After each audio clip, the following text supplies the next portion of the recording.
We're here at the 2010 OneMedForum in San Francisco. I'm now joined by Rafaat Fahim, CEO of Nabi Biopharmaceuticals. Rafaat, thank you very much for joining us. Thank you. It's a pleasure to be here, Bill. My pleasure. Let's start, I guess, with just a brief overview of Nabi. So Nabi is a late-stage vaccine company. We just focus on vaccines, and we target unmet medical need of large market potential. And the two lead compounds that we had is Pentastaph, which is a vaccine for Staphylococcus aureus that we recently sold to GSK. And the other one is Nikvax, which is a vaccine for smoking cessation. It's a new idea for smoking cessation with a vaccine. So these are... Well, let's talk about the smoking cessation market. What current therapies do they have now? What are their drawbacks? And how does the mechanism of action of Nikvax kind of solve that problem? Sure, yeah. So actually you can categorize the current therapies into mainly two big categories. One is what we call NRTs, or nicotine replacement therapies. These are the patches and the gums and the lozenges and stuff like that. And the other one is small molecules like Zyban and Chantix, more recently Chantix.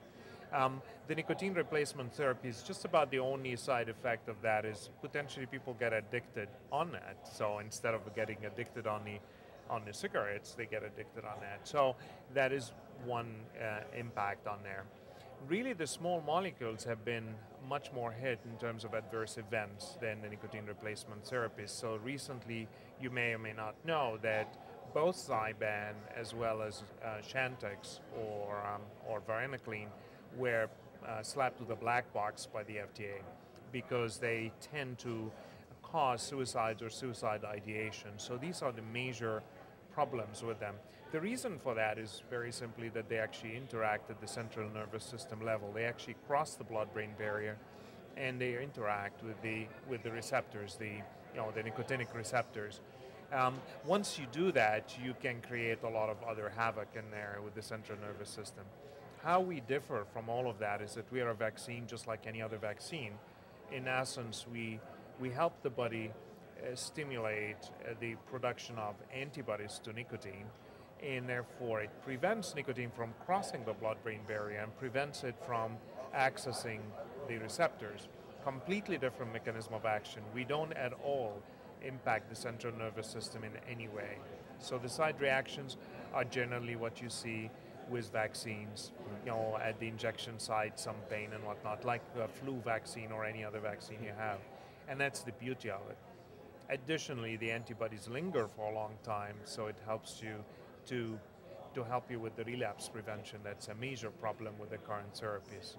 Now, your other vaccine you're working on was recently purchased by Glaxo. I was hoping you could comment a little bit on that, as well as Glaxo's involvement in your Nikvax. Sure, yeah. So yeah, as you correctly stated, GSK purchased Pentastaph from us about 4 months ago, and the total deal was $47.5 million, with $21.5 million up front and the rest milestones. So we're still involved in those milestones to help them because they wanted to accelerate the development of Pentastaph, so they asked us to continue the development of that.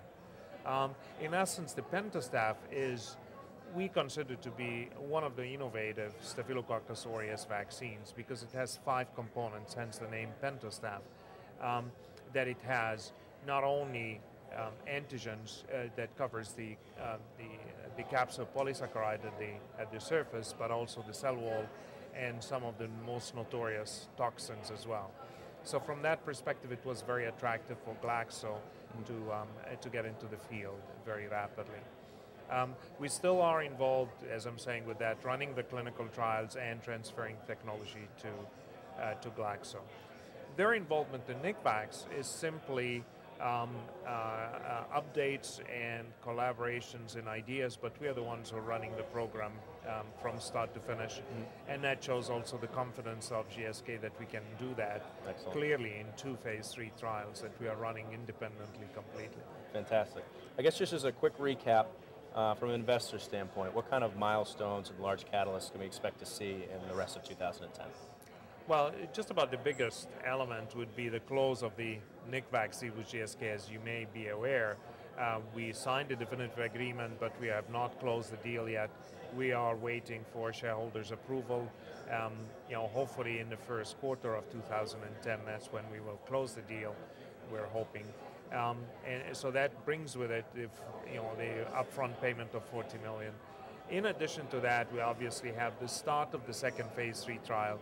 Again, you may know that we started the first phase 3 trial with NICVAX, then we'll start the second one, and that's we are hoping to be in the first half of 2011.